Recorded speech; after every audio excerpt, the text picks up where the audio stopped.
வணக்கம் எல்லாருக்கும். இன்னைக்கு நம்ம 3 இம்பார்ட்டன்ட் கரண்ட் அஃபேர்ஸ் பார்க்க போறோம். ஃபர்ஸ்ட் பார்த்தீங்கன்னா investment friendliness index. So investment friendliness index அப்படிங்கிறது வந்து நித்தி ஆயோக் ரிலீஸ் பண்ற ஒரு இண்டெக்ஸ். நித்தி ஆயோக் நிறைய இண்டெக்ஸ் ரிலீஸ் பண்ணோம். எதுக்காகனா இப்போ வாட்டர் பத்தின இண்டெக்ஸ் ஒன்று ரிலீஸ் பண்ணாங்க. வாட்டர் யூசேஜ் ஒவ்வொரு ஸ்டேட்டுக்கும் எப்படி இருக்கு அப்படின்னு சொல்லி.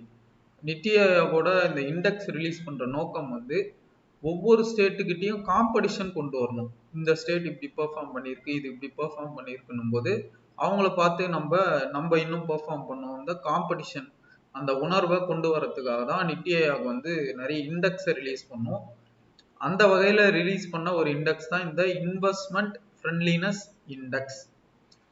அப்படின்னா என்ன அப்படின்னா, ஒரு இன்வெஸ்ட்மெண்ட்டுக்கு ஃப்ரெண்ட்லியா எந்த ஸ்டேட் இருக்கு, ஈஸியான அப்ரூவல், டக்குன்னு லேண்டை அக்விஸ் பண்ணி அவங்களுக்கு கொடுக்கறது, நல்ல லேபரு, ஸ்கில்டு லேபரை ப்ரொவைட் பண்ணுறது, லேபர் லாஸ் வந்து இன்வெஸ்ட்மெண்ட்டுக்கு சாதகமாக அமையிறது, ஹையர் அண்ட் ஃபயர்னு சொல்லுவாங்க, ஈஸியாக ரெக்ரூட் பண்ணுறது, ஈஸியாக வெளியே அனுப்புறது, இந்த மாதிரி பாலிசிஸ் இண்டஸ்ட்ரீஸ்க்கு சாதகமாக எந்த மாநிலம் இருக்கு அப்படிங்கிறது தான் இந்த இன்வெஸ்ட்மெண்ட் ஃப்ரெண்ட்லினஸ் இண்டெக்ஸ்.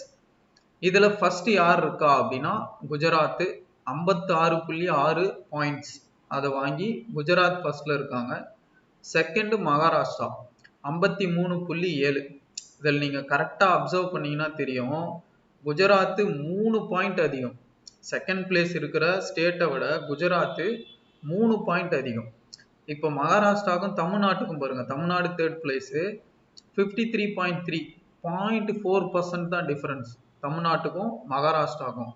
ஆனா குஜராத்துக்கும் மகாராஷ்டிராவுக்கும் பார்த்தீங்கன்னா 3 பாயிண்ட் டிஃபரன்ஸ். நான் என்ன சொல்ல வரேன் அப்படின்னா, குஜராத் வந்து ஒரு வே அஹெடா இருக்கிறாங்க மற்ற ஸ்டேட்டை காட்டிலும். இந்த இன்வெஸ்ட்மெண்ட்ல பொறுத்த வரைக்கும் பார்த்தீங்கன்னா வே அஹெடா இருக்கிறாங்க. அங்கதான் கிஃப்ட் சிட்டியும் லான்ச் ஆயிருக்கு. கிஃப்ட் சிட்டி பத்தி கேள்விப்பட்டிருப்பீங்க. கிஃப்ட் சிட்டி அப்படின்னா, இப்போ ஃபார் எக்ஸாம்பிள் நிறைய ஃபாரின் டிரான்சாக்ஷன்ஸ் இப்போ நடக்குது இந்தியாவில். அதெல்லாம் வந்து இப்போ துபாய் இந்த மாதிரி ஃபாரின் கண்ட்ரீஸ்ல வேற கரன்சியும் அங்கே கொண்டு வந்து நீங்க கரன்சியை ஈஸியாக கன்வெர்ட் பண்ணிக்கலாம், மாத்திக்கலாம், டாலர் ஈஸியாக மாத்திக்கலாம். இந்த மாதிரி ஒரு விஷயம் அங்கே இருக்கு துபாயில்.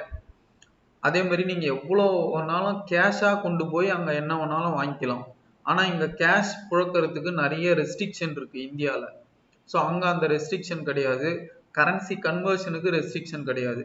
இந்த ரெஸ்ட்ரிக்ஷன்லாம் தளர்த்தன ஒரு இடம் தான் இந்த கிஃப்ட் சிட்டி அப்படிங்கிறது. அந்த இடத்துல மட்டும் இந்தியால நீங்க ஃபைனான்சியல் டிரான்சாக்ஷன்ஸுக்கு தடை கிடையாது.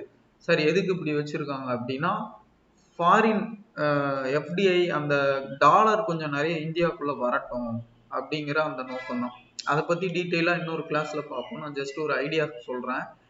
பட் குஜராத்தோட அந்த இன்வெஸ்ட்மெண்ட் ஃப்ரெண்ட்லி ஆட்டிடியூட்னால தான் அங்கேயே கிஃப்ட் சிட்டி போகுது, அங்கேயே வந்து இந்த இன்வெஸ்ட்மெண்ட்ஸ் நிறைய போறது. அதனால தான் அவங்க வே அஹெடா இருக்கிறாங்க அப்படின்னு சொல்லி நான் சொல்ல வரேன். ஸோ நம்மளோட போட்டி வந்து மகாராஷ்டிரா கூட இருக்கக்கூடாது, குஜராத் கூட தான் இருக்கணும். சரி, ஓகே. அடுத்து ஒரு இன்ட்ரெஸ்டிங்கான ஒரு மோட்டிவேஷனல் ஸ்டோரி. இது வந்து டிஎன்பிஎஸ்சிக்கு கொஸ்டினா வருமா அப்படின்னா எனக்கு தெரியல. இது வந்து கொஸ்டினா வர்றது டவுட்டு தான். இந்த மாதிரி ரேர் கொஸ்டின்ஸ் கேட்டது கிடையாது. பட் ஆனா இது ஒரு மோட்டிவேஷன் ஸ்டோரியா எடுத்துக்குங்க. நம்ம முன்னாடி கிளாஸஸ்ல நீலிமா ஆரோரா பத்தி பார்த்துருப்போம், அவங்களோட மோட்டிவேஷன் ஸ்டோரி. அந்த வகையில இன்னைக்கு நம்ம பார்க்க போற மோட்டிவேஷன் ஸ்டோரி வந்து மனா ஜம்பாலா. அப்பப்ப இந்த மாதிரி வரக்கூடிய செய்திகளையும் படிச்சு வச்சுங்க, அது நம்மளுக்கு வந்து ஒரு உந்து சக்தியா இருக்கும். மனா ஜம்பாலான்றவங்க என்ன பண்ணாங்க, ஏன் அவங்க ஸ்டோரி மோட்டிவேஷனா இருக்கு அப்படிங்கிறத பார்ப்போம். ஸோ இந்த மனா ஜம்பாலா அப்படிங்கிறவங்க வந்து அமெரிக்காவை சேர்ந்தவங்க. 12 வயசு தான் இவங்களுக்கு. ஒரு 7வது படிக்கிற பொண்ணு. மனா ஜம்பாலான்றது வந்து 7வது படிக்கக்கூடிய ஒரு பெண், ஒரு ஸ்டூடெண்ட், ஸ்கூல் ஸ்டூடெண்ட். அவங்க என்ன பண்ணியிருக்காங்க அப்படின்னா, ஒரு ஏஐ ஸ்டார்ட் அப் கம்பெனி ஓக்ஸா அப்படின்னு சொல்லி ஒரு கம்பெனியை உருவாக்கி இருக்கிறாங்க. இந்த கம்பெனிக்கு இப்போ ஆர்டர்ஸ் எங்கெங்கெல்லாம் இருக்கு அப்படின்னா, இந்தியா, கனடா, கம்போடியா, இந்த 3 கண்ட்ரீஸ்லயும் இந்த கம்பெனியோட ப்ராடக்ட்டுக்கு ஆர்டர்ஸ் கிடைச்சிருக்கு. 12 வயசு பொண்ணு. சரி, ஓகே.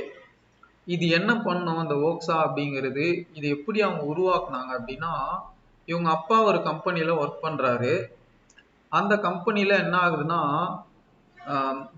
எல்லாருமே ப்ராடக்ட் மேக்கிங்ல ஃபோக்கஸ் பண்றாங்க. ஆனா அவங்க செஞ்ச ப்ராடக்டை விற்கிறதுக்கு கஸ்டமர்ஸ் கால் பண்ணுவாங்க இல்லையா, கஸ்டமர் கேரு, அவங்க கால் பண்ணா ரெஸ்பாண்ட் பண்றதுக்கு ஆட்கள் கிடையாது. ஒரு டெலிஃபோன் இருக்கு, ஆஃபீஸ்க்குன்னு ஒரு ஃபோன் கனெக்ஷன் கொடுத்துருக்குறாங்க. ஆனா அவங்க ப்ரொடக்ஷன்லயே ஒர்க் அதிகமா இருக்கிறதுனால கஸ்டமரோட ஃபோன் காலை அவங்களோட அப்பா ஒர்க் பண்ற கம்பெனில அட்டன் பண்றதுக்கு ஆள் இல்லை. ஸோ நீங்க கஸ்டமர் கேர் அவங்களோட ஃபோன் காலை அட்ரஸ் பண்ணாம விட்டீங்க அப்படின்னா உங்க ப்ராடக்ட் எப்படி செல் ஆகும்? ஸோ ரெஸ்பான்ஸ் இல்லைன்னு சொல்லி கஸ்டமர்ஸ் வந்து நினைப்பாங்க. உங்க ப்ராடக்டோட மார்க்கெட்டிங் அடி வாங்கும். அப்போ இவங்க என்ன யோசிக்கிறாங்க அப்படின்னா, நான் ஏன் ஒரு ஏஐ வாய்ஸ் ரெஸ்பாண்டரை கிரியேட் பண்ணக்கூடாது? கஸ்டமர் கால் பண்ணா அவங்க என்னென்ன கொரீஸ் கேட்குறாங்களோ அதை அவங்க சொல்ற அந்த கொஸ்டின்லேருந்து அந்த கொரீஸை அதை அண்டர்ஸ்டாண்ட் பண்ணி ஆல்ரெடி இன்ஃபர்மேஷனை ஃபீட் பண்ணியிருப்பாங்க. இந்தந்த கொரி கேட்டால் இந்தந்த பதில் கொடு அப்படின்னு சொல்லி இன்ஃபர்மேஷனை அந்த சிஸ்டம்ல ஃபீட் பண்ணியிருப்பாங்க. அந்த ஃபீட் பண்ண இன்ஃபர்மேஷனை கஸ்டமர் கேட்குற கொரியோட மேட்ச் பண்ணி அவங்க கொரிக்கு எந்த இன்ஃபர்மேஷன் மேட்ச் ஆகுதோ அதை மேட்ச் பண்ணி இந்த வாய்ஸ் அசிஸ்டன்ட் வாய்ஸாக சொல்லும். ஸோ இதுதான் அவங்க கிரியேட் பண்ணியிருக்கிற அந்த ஏஐ சிஸ்டம், இந்த ஓக்ஸா அப்படிங்கிறது. அப்போ நீங்க மேனுவலா ஒருத்தர் இருந்து ஃபோன் கால் அட்டன் பண்ணுன்றது கிடையாது. ஒரு பக்கம் கஸ்டமருக்கு நீங்க அவங்களோட ஃபோன் காலை அட்ரஸ் பண்ணிடுறீங்க, அவங்களோட கொரீஸை நீங்க அட்ரஸ் பண்ணிடுறீங்க. ப்ளஸ் இன்னொரு பக்கம் உங்களோட ப்ரொடக்ஷனும் இருக்கக்கூடிய ஆட்களை வச்சே நீங்க பார்த்துக்கிறீங்க. நீங்க அடிஷ்னலா ஒருத்தரை இதுக்குன்னு கால் அட்டன் பண்றதுக்குன்னு ரெக்ரூட் பண்ணி சேலரி கொடுக்க வேண்டிய தேவை கிடையாது. ஸோ கம்பெனிக்கு என்ன ஆகுது? செலவு மிச்சம். 1 இயருக்கு அவங்க ஒரு பர்சன் கால் அட்டன் பண்ற பர்சனுக்கு எவ்வளோ சேலரி கொடுப்பாங்களோ அந்த 1 இயர் காசுக்கு இந்த சாஃப்ட்வேரை வாங்கிட்டா, இந்த ஓக்ஸா வாய்ஸ் அசிஸ்டண்ட்டை வாங்கிட்டா பல வருஷத்துக்கு அது ஓடிட்டு கிடக்கும் அது பாட்டு. ஸோ இதுதான் இவங்களோட இன்னோவேஷன். பைத்தான் அப்படின்ற அந்த டூலை யூஸ் பண்ணி இவங்க இதை கிரியேட் பண்ணியிருக்கிறாங்க. சாட் ஜிபிடி இதுகிட்ட கேட்டு எப்படி டெவலப் பண்ணலான்னு சொல்லி இம்ப்ரூவ் பண்ணி ஒரு இம்ப்ரூவ்டு மாடலை வந்து கிரியேட் பண்ணியிருக்கிறாங்க. ஸோ அதாவது உங்களுக்கு இந்த ஏஐ டூல்ஸ்லாம் கொடுக்கக்கூடிய பொட்டன்ஷியல் எந்த அளவுக்கு இருக்கு பாருங்க. ஒரு 12 வயசு பொண்ணை ஒரு ஸ்டார்ட் அப் கம்பெனி ஓனரா இது ஈஸியாக மாற்றிடுது. அப்போ உங்கள் கையில் இருக்கிறது ஒரு சூப்பர் பவர். நீங்கள் எப்படி யூஸ் பண்ணுறீங்க அப்படிங்கிறத பொறுத்து தான் உங்களோட வளர்ச்சியோ குரோத்தோ இருக்குது. அடுத்த கட்டம் உங்களோட குழந்தைகள் இருக்கிறாங்க, 6வது படிக்கிறாங்க, 5வது படிக்கிறாங்க, இல்லை நீங்களே இருக்கிறீங்க அப்படின்னா நீங்கள் உங்கள் வாழ்க்கையில் அடுத்த கட்டத்துக்கு போகணும் அப்படின்னா கட்டாயமாக இந்த AI tools ChatGPT, Claude, Perplexity இதை யூஸ் பண்ணியே ஆகணுன்ற கட்டாயத்தில் இப்போ நம்ம இருக்கிறோம். யூஸ் பண்ணல அப்படின்னா நம்ம அவுடேட்டட். ஏன்னா நம்மளுக்கு முன்னாடி போயிடுவாங்க யூஸ் பண்ணுறவங்க, நம்மளோட அப்டேட் ஆகி முன்னாடி போயிடுவாங்க. அதுக்கு ஒரு சிறந்த எக்ஸாம்பிள் தான் இந்த 12 வயசு பொண்ணு. ஒரு 12 வயசு பொண்ணு ஏஐ யூஸ் பண்ணி ஒரு ஸ்டார்ட் அப் கம்பெனியை கிரியேட் பண்ணி 3 கண்ட்ரியில கஸ்டமரை பிடிச்சி இன்னைக்கு அது வந்து ரெவன்யூ ஜென்ரேட் பண்ணக்கூடிய இடத்துக்கு அந்த கம்பெனி நோக்கி போய்கிட்டு இருக்கு. சரி, ஓகே. அடுத்து ஒரு முக்கியமான கான்செப்ட். இது கான்செப்டை நான் கரெக்டாக சொல்றேன், கரெக்டாக புரிஞ்சுக்கோங்க. இது வந்து ஒரு சிக்கலான விஷயம், புரியாது. நீங்க எலக்ட்ரானிக் கோல்டு ரிசிப்ட்னு பார்த்தீங்கன்னா உங்களுக்கு புரியாது. அதுக்கு பேக்ரவுண்ட் என்ன, எதுக்கு இதை கொண்டு வராங்க, இந்தியாவுக்கு ஏன் இது தேவை அப்படிங்கிற புரிதல் எல்லாருக்கும் கட்டாயம் வேணும். கண்டிப்பாக இந்த விஷயத்த ஷேர் பண்ணுங்க உங்கள் ஃப்ரெண்ட்ஸ்க்கு, வீடியோவும் ஷேர் பண்ணுங்க, இல்லை லேர்ன் பண்ணிக்கிட்டும் நீங்கள் ஷேர் பண்ணுங்க. சரி, ஓகே. இந்த எலக்ட்ரானிக் கோல்டு ரெசிப்ட் அப்படின்ற கான்செப்டை செபி கொண்டு வராங்க. இது 2021 இருந்தே இந்தியாவில் பேச்சில் இருக்கு. பட் இப்போ நடைமுறைக்கு கொண்டு வந்துட்டாங்க. முக்கியமான காரணம் இந்த யூஎஸ் ஈரானோட போர் ப்ளஸ் ரைசிங் கோல்டு ப்ரைசஸ், இது மாதிரி பல காரணங்கள் இருக்கு. இன்னொன்று, இந்தியாவிலேருந்து கோல்டை பர்ச்சேஸ் பண்ணுறதுக்காக நிறைய டாலர் வெளியே போகுது. இந்தியாவில் கோல்டு கிடையாது, நம்ம உற்பத்தி பண்ணல, நம்ம வெளிநாட்டிலேருந்து தான் கோல்டை இறக்குமதி பண்ணுறோம். கோல்டு டிமாண்ட் இந்தியாவில் அதிகமாக இருக்குது, ஆனால் உற்பத்தி கிடையாது. அப்போ அதிகமான கோல்டை நம்ம வெளியிருந்து வாங்குறதுக்காக நம்ம என்ன பண்ணுறோம், நம்ம கிட்ட இருக்க டாலர்ஸ் எல்லாம் கொடுத்துட்டு கோல்டை வாங்குறோம். ஒரு பக்கம் யுஎஸ் ஈரான் போர்னால க்ரூட் ஆயிலோட பிரைஸ் ஏறுது. க்ரூட் ஆயில இந்தியா டாலர்ல தான் வாங்குது. க்ரூட் ஆயிலும் 80% நம்ம இம்போர்ட் தான் பண்றோம். அப்போ நம்மளோட டாலர்லாம் கோல்டு இம்போர்ட் பண்றதுக்கு அதிகமா போறதுனால க்ரூட் ஆயில் பிரைஸ் ஏறும்போது க்ரூட் ஆயிலை இம்போர்ட் பண்றதுக்கு இந்தியா சிரமப்படுது. ஏன்னா உங்களுக்கு கோல்டு அத்தியாவசியம் கிடையாது, ஆனா க்ரூட் ஆயில் அத்தியாவசியம். க்ரூட் ஆயில் இருந்தாதான் டீசலு, பெட்ரோலு, டிரான்ஸ்போர்ட்டு, கேஸ், சமைக்க முடியும், சாப்பிட முடியும், இதெல்லாம் இருக்கு. அப்போ உங்களுக்கு சாப்பாடு முக்கியமா கோல்டு முக்கியமான்ற இடத்துக்கு வந்து நிக்கிறோம்.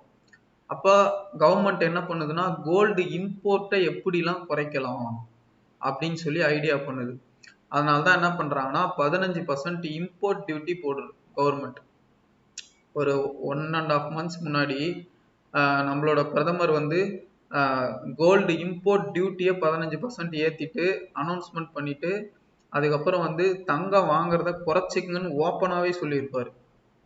ஏன்னா நீங்க தங்கம் வாங்குறதுனால என்ன ஆகுதுன்னா டாலர் வெளியே போகுது. நீங்க வாங்குற ஒவ்வொரு கிராம் கோல்டும் நம்ம வந்து டாலரை வெளியே அனுப்புறோம். சார் நான் பாக்கெட்ல இருந்து ரூபாயா தான் சார் கொடுத்து நகை கடையில வாங்குறேன்னு நீங்க சொல்லுவீங்க. நகை கடைக்காரர் அந்த நகை செய்யறதுக்கு எப்படி அந்த அந்த நகையை அவர் எப்படி வேல்யூ ஆட் பண்றாரு, எங்கிருந்து அந்த நகை வருது? ஃபர்ஸ்ட் கோல்டு பாரா வாங்குவாங்க, புல்லியன்ஸா வாங்குவாங்க. அது வந்து டாலர் கொடுத்து தான் வாங்குவாங்க.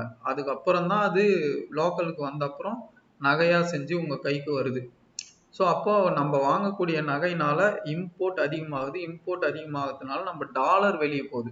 நீங்க கோல்டை வெளியிருந்து வாங்குறீங்கன்னா டாலர்ல தான் வாங்க முடியும், ருப்பியில வாங்க முடியாது.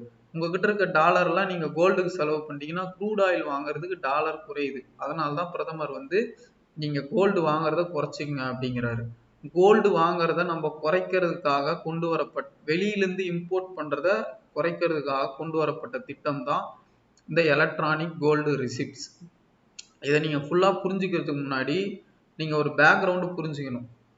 இந்தியாவில் எப்படிலாம் தங்கம் வாங்கலாம் அப்படின்னா, ஃபர்ஸ்ட் நீங்க நகைக்கடைக்கு போய் செய்கூலி, சேதாரம், ஜிஎஸ்டி எல்லாத்தையும் பே பண்ணி ஒரு நகையை வாங்குறது ஃபர்ஸ்ட் வழி. இப்படிதான் ஜென்ரலா கோல்டு வாங்குவாங்க. அதுக்கடுத்து டிஜிட்டல் கோல்டு, அதாவது இடிஎஃப் அப்படின்னு சொல்லுவாங்க, எக்ஸ்சேஞ்ச் ட்ரேடட் ஃபண்ட். நீங்க என்ன பண்ணலாம்னா ஆன்லைன்ல டிஜிட்டலா டிமேட் அக்கௌண்ட் உங்ககிட்ட இருக்கு அப்படின்னா அந்த அக்கௌண்ட்டை யூஸ் பண்ணி கோல்டை வாங்க முடியும். அதான் இடிஎஃப் அப்படின்னு சொல்லுவாங்க. அது எப்படி சார் அப்படின்னா, இப்போ நீங்க உங்ககிட்ட ஒரு 200 ரூபாய் 300 ரூபாய் இருக்கு, நீங்க அதை கோல்டு வாங்கணும்னு நினைக்கிறீங்க. நகை கடைக்கு போனா அது பாயிண்ட் கிராம் தான் வரும், 1 கிராம் கூட வராது 200 ரூபாய் 300 ரூபாய்க்கலாம். ஏன்னா 1 கிராமே 12,000 ரூபாய் 13,000 ரூபாய் ரேஞ்சில் இப்போ இருக்கு. அப்போ 0.01 சம்திங் கிராம் தான் உங்களுக்கு வரும். ஆனா நீங்க என்ன பண்ணலாம், அதே அளவுல நீங்க இடிஎஃப் வாங்கலாம் ஆன்லைன்ல. இடிஎஃப்ன்றது என்ன கான்செப்ட் அப்படின்னா, ஒரு 10 பேர் 200 ரூபாய் ஒருத்தர் வாங்குவார் 10 பேர்கிட்ட. அப்ப 2,000 ரூபாய் 3,000 ரூபாய் அவருக்கு சேருமா? இதே ஒரு 100 பேர் சேர்ந்தா 20,000 ரூபாய் 30,000 ரூபாய் சேரும். 1000 பேர் சேர்ந்தா 2 லட்சம் சேரும். இப்படி நிறைய பேர்கிட்ட காசை ஒருத்தர் கலெக்ட் பண்ணுவார். கலெக்ட் பண்ணி அவர் என்ன பண்ணுவார்னா கோல்டு புல்லியன்ஸா வாங்குவார். கோல்டு பாரா வாங்கி அதை சேஃப்டி லாக்கர்ல போட்டு அதுக்கு ஒரு சின்ன ஃபீஸ் 0.1% பே பண்ணணும் அப்படின்னு சொல்லுவார். இதுதான் கோல்டு இடிஎஃப். கோல்டு ரேட் ஏற ஏற ஆட்டோமேட்டிக்காக அவங்க வச்சிருக்காங்க இந்த கோல்டு பாரோட ரேட்டும் ஏறும். அப்போ நீங்க இடிஎஃப் வாங்கினீங்க பார்த்தீங்களா, உங்க வேல்யூவும் ஏறும். இதான் கான்செப்ட். அதாவது தங்கத்தை நீங்க நேரடியா வாங்கி உங்க லாக்கர்ல வச்சுக்கல, நீங்க இன்னொருத்தன்ட்ட காசை கொடுத்துடுறீங்க. உங்க காசுக்கு அவன் கோல்டு வாங்கி அவன் லாக்கர்ல வச்சிருக்கான். அதோட வேல்யூவும் கோல்டு வேல்யூ ஏறும்போது ஏறும். அப்போ உங்களோட அந்த இடிஎஃப் வேல்யூவும் ஏறும். இவ்வளவுதான் சிம்பிள். கோல்டு ரேட் ஏறினா உங்களுக்கும் ஏறும். இப்போ கோல்டை இன்வெஸ்ட்மெண்ட்டா பாக்குறீங்க, இடிஎஃபா வாங்கி வேல்யூ ஏறினா வித்துடுறீங்க அப்படின்னா நீங்க இடிஎஃப் போகலாம். சார் நான் நகையா வாங்கி போட்டுக்கணும் அப்படின்னா நகை கடைக்கு போகலாம். 2 வழி கோல்டு வாங்க இருக்கு. இது இல்லாத சாவரின் கோல்டு பாண்ட் ஸ்கீம்னு கவர்மெண்ட் ஒன்று லான்ச் பண்ணாங்க, அது இப்போ ஸ்டாப் பண்ணிட்டாங்க. அந்த ஸ்கீம் பத்தி வேணா நம்ம அப்புறம் டீட்டெயில்டா பார்ப்போம். இப்போ 3வது வழி தான் இந்த எலக்ட்ரானிக் கோல்டு ரெசிப்ட். இதுல என்ன பண்ண போறாங்க அப்படின்னா, நீங்க என்ன பண்ணுவீங்க, உங்ககிட்ட இருக்க பிசிக்கல் கோல்டு, உங்களோட நகை, நெக்லஸ், மோதிரம், ஆரம் எதுவானா இருக்கட்டும், பிசிக்கல் கோல்டை செபி கிட்ட கொண்டு போய் கொடுப்பீங்க. செபி என்ன பண்ணுன்னா உங்க பிசிக்கல் கோல்டை எடை போட்டு அதை வந்து வேல்யூவேட்டர்ஸ் இருப்பாங்க, அங்க வந்து பரிசோதகர்கள் இருப்பாங்க, இது உண்மையிலேயே 9166 குவாலிட்டியான கோல்டா அப்படின்னு செக் பண்ணுவாங்க. செக் பண்ணிட்டு அதை பாரா மாத்திடுவாங்க. நீங்க கொடுத்த அந்த நகை ஜுவல்ஸ் எல்லாம் என்ன பண்ணுவாங்கன்னா கோல்டு பாரா கன்வெர்ட் பண்ணுவாங்க. அந்த கோல்டு பாருக்கு ஈக்குவலண்டான ஒரு ரிசிப்ட் உங்களுக்கு கொடுத்துருவாங்க. அதான் எலக்ட்ரானிக் கோல்டு ரிசிப்ட். உங்களுக்கு அந்த நீங்க பிசிக்கல் கோல்ட எலக்ட்ரானிக் ரிசிப்டா மாத்திடுவீங்க. பிசிக்கல் கோல்டுக்கு என்ன வேல்யூவோ இந்த ரிசிப்டுக்கு அதுதான் வேல்யூ. சரி, இப்போ இதனால என்ன சார் யூஸ் எனக்கு அப்படின்னு கேட்டீங்கன்னா, இந்த ரிசிப்டை நீங்க வித்துக்கலாம், இந்த ரிசிப்டை நீங்க வாங்கிக்கலாம், அந்த ரிசிப்டை நீங்க திருப்பி கோல்டு பாராவும் மாத்திக்கலாம். ஃபார் எக்ஸாம்பிள், இப்போ நீங்க உங்ககிட்ட வந்து ஒரு 10 கிராம் கோல்டு இருக்கு, கொண்டு போய் கொடுத்து 10 கிராமுக்கு ஈக்குவலண்டான ரிசிப்டா மாத்திக்கிட்டீங்க. ஓகேவா? அந்த 10 கிராமுக்கு ஈக்குவலண்டான வேல்யூ உங்களுக்கு ரிசிப்டா கிடைச்சிரும். இப்போ நீங்க திருப்பி வந்து எனக்கு ஒரு நகை செய்யணும்னு நினைக்கிறேன் அப்படின்னா அந்த ரிசிப்டை நீங்க மறுபடியும் பிசிக்கல் 10 கிராம் கோல்டா மாத்திக்க முடியும். அப்படி இல்லை உங்களுக்கு பணமா வேணும் அப்படின்னா இந்த ரிசிப்டை வாங்குறதுக்கு தயாரா இருக்கிறவங்க கிட்ட வித்துட்டு நீங்க பணமா வாங்கிக்கலாம். சரி, இது எதுக்கு இதெல்லாம் பண்றோம் அப்படின்னா, நம்ம கிட்ட பல ஆயிரம் டன் கோல்டு நம்ம வீட்டுல சும்மாவே முடங்கி கிடக்குது. நீங்க வீடியோ பாக்குற எத்தனையோ பேர் உங்க வீட்டுல சும்மாவே கோல்டு இருக்கும். அப்ப ரிசிப்டா மாத்திக்கலாம் அப்படின்னு சொல்லும்போது ஒரு சிலர் விருப்பப்பட்டு செபி கிட்ட கொண்டு வந்து உங்க கோல்டை கொடுத்து ரிசிப்டா நீங்க மாத்திக்குவீங்க. இப்ப இந்த பிசிக்கல் கோல்டு ரிசிப்டா மாறி இருக்கு பார்த்தீங்களா? இப்ப இந்த ரிசிப்டை நகை கடைக்காரங்க வாங்கிக்கலாம், பேங்க் வாங்கிக்கலாம், நார்மல் நம்மள மாதிரி ரீட்டைல் இன்வெஸ்டர்ஸ் வாங்கிக்கலாம். யாருனாலும் இந்த ரிசிப்டை வாங்க முடியும். மெயினா வந்து ஜுவல்லர்ஸ் இந்த ரிசிப்டை வாங்குவாங்க. ஏன்னா அவங்க இம்போர்ட் டியூட்டி கட்ட தேவையில்ல. ஃபாரின்ல இருந்து இம்போர்ட் பண்ணோம்னா கோல்டோட ரேட் வந்து அவங்க 15% இம்போர்ட் டியூட்டி கட்டி வாங்கணும். பட் உங்க நகையை நீங்க எலக்ட்ரானிக் ரிசிப்டா மாத்தி ஜுவல்லர் கிட்ட கொடுத்து நீங்க காசா வாங்கிக்கிறீங்க அப்படின்னா அவனுக்கு இம்போர்ட் டியூட்டி கிடையாது. ஸோ கம்மி காஸ்ட்ல கோல்டு கிடைக்குது. இன்னொன்னு, நம்ம இம்போர்ட்டே பண்ணல, இந்த இடத்துல இருக்கிற கோல்டையே நம்மளுக்குள்ள யூஸ் பண்ணிக்கிறோம். அந்த ஜுவல்லர் வாங்கி என்ன பண்ணுவார், மறுபடியும் வேற மாதிரி ஒரு நகையா செஞ்சு உற்பத்தி பண்ணிடுவார். ஏன்னா கோல்டோட ஸ்பெஷாலிட்டி கெட்டு போகாது, எவ்வளவு நாள் ஆனாலும் பளபளப்பு இருக்கும், அதுதான் அதோட ஸ்பெஷாலிட்டி. இன்னொன்னு, நம்மளோட கோல்டு நம்ம கிட்டயே ரொட்டேஷன் பண்ணிக்கலாம். பழைய கோல்டெல்லாம் எலக்ட்ரானிக் கோல்டு ரிசிப்டா மாறிக்கிட்டே வந்துருச்சு அப்படின்னா ஜுவல்லர்ஸ் வந்து இங்கிருந்தே கோல்டு புல்லியனை வாங்கி புது நகையை செஞ்சு வித்துருவாங்க. ஸோ நம்மளோட கோல்டை வச்சே நம்மளோட பொருளாதாரத்தை நம்ம பாதுகாத்துக்கிற ஒரு திட்டம் தான் இந்த எலக்ட்ரானிக் கோல்டு ரிசிப்ட். இதை பற்றி கொஞ்சம் நல்லா டீட்டெயிலாக படிங்க. இந்த வீடியோ பார்க்குறவங்க தயவு செஞ்சு இந்த வீடியோவை உங்கள் ஃப்ரெண்ட்ஸுக்கு ஷேர் பண்ணுங்கள். இந்த இன்ஃபர்மேஷன் கட்டாயமாக எல்லாரும் தெரிஞ்சுக்க வேண்டியது. ஓகேவா? இந்த மாதிரி யூஸ்ஃபுல்லான நிறைய கரண்ட் அஃபேர்ஸ்க்கு நம்மளோட சேனலை சப்ஸ்கிரைப் பண்ணிக்கோங்க. தேங்க்யூ.